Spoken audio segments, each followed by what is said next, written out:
Hello friends, आज बनवूया मेथीची अशी पौष्टिक थालीपीठ। त्यासाठी सगळ्यात आधी मेथी स्वच्छ धुवून निवडून बारीक अशी चिरून घेतलेली आहे बघा।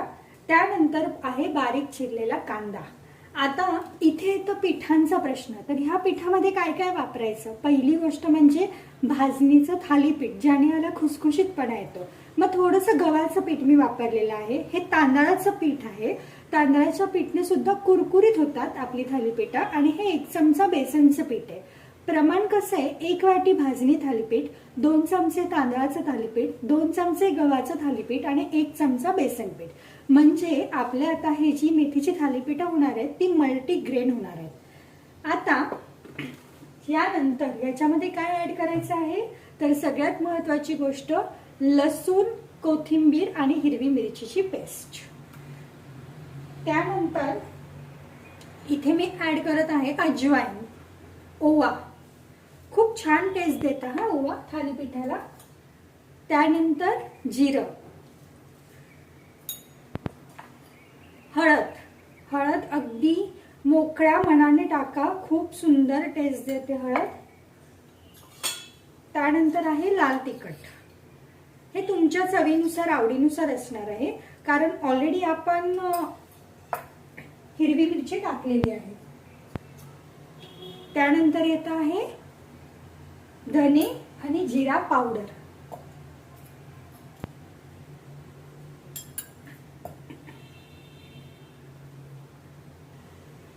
आणि आता आपण टाकूया पांढरे तीळ।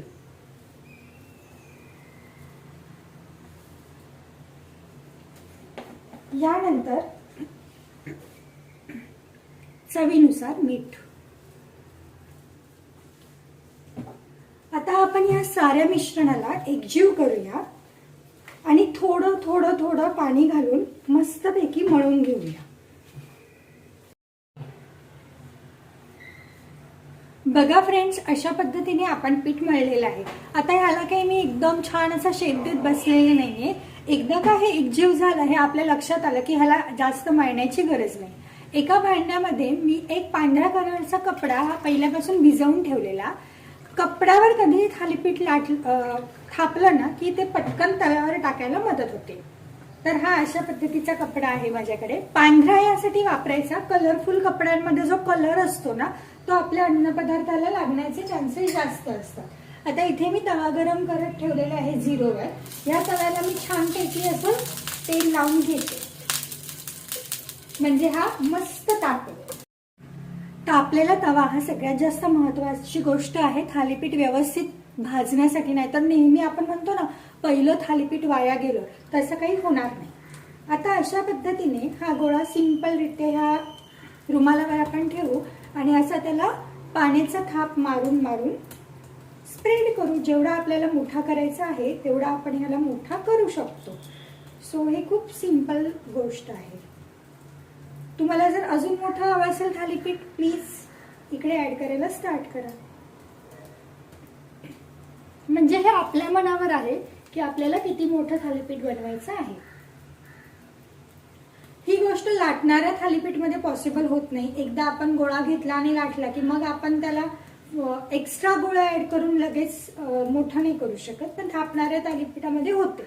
अशा पद्धतीने मी माझा गोल इथे करण्याचं ट्राय केलंय। एक छोटंसं भोग पाडू, जेणेकरून तेलाने ते छान प्रकारे शिजलं जाईल। आता असाच एक हप्ता आपण तव्यावरही मारून घ्यायचा। बघा, पाणी इथे स्प्रेड होताना दिसतं, टाकलं आणि हलक्या हाताने ह्याला काढायचं। डन।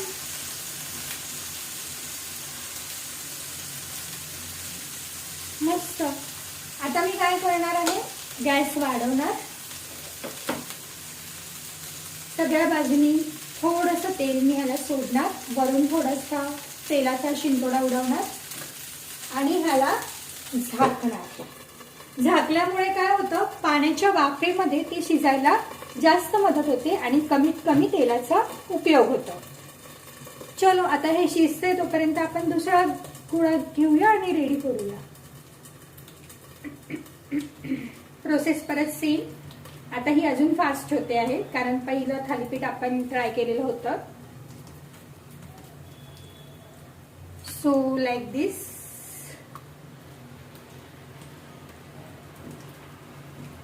हळूहळू घ्या गोळा, स्प्रेड करा, मध्ये गोल मारा, हात धुवून घ्या. इकडे बघूया काय झालं. येस, हे बघा हे शिस्त आहे. सो याला अजून थोडा वेळ आपण देऊया. परत एकदा आपण याला झाकूया.